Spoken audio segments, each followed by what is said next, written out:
আমরা রাজনীতি করি দেশের মানুষের কল্যাণে, যে এলাকাটা উন্নত না সেটাকে উন্নত করার জন্য, যেখানে রাস্তাঘাট নেই রাস্তাঘাট করার জন্য, স্কুল কলেজ না স্কুল কলেজ করার জন্য, হাসপাতাল করার জন্য, আর শান্তিতে থাকার, তাই না? তো বিগত সময়গুলোতে আমরা খুব শান্তিতে ছিলাম, আমাদেরকে প্রায় জেলে যেতে হয়েছে।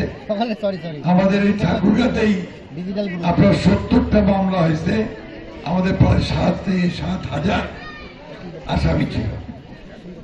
আল্লাহর অশেষ রহমতে এই 14-15 বছরের এই দুর্দিন কালো রাত পার হয়ে আমরা এখন একটা সুদিনের সামনে আসছি, একটা ভালো সম্ভাবনা দেখা যাচ্ছে, তাই না? এইবার দেশে একটা ভালো নির্বাচন হবে, সবাই ভোট দিতে পারবে, ভোট দিয়ে ভালো মানুষটাকে ভালো দলটাকে নির্বাচন করতে পারবে, এরকম একটা আশা মনের মধ্যে জাগছে, তাই না? আপনারা সবাই কিন্তু চান এবার আমরা ভোট দিব।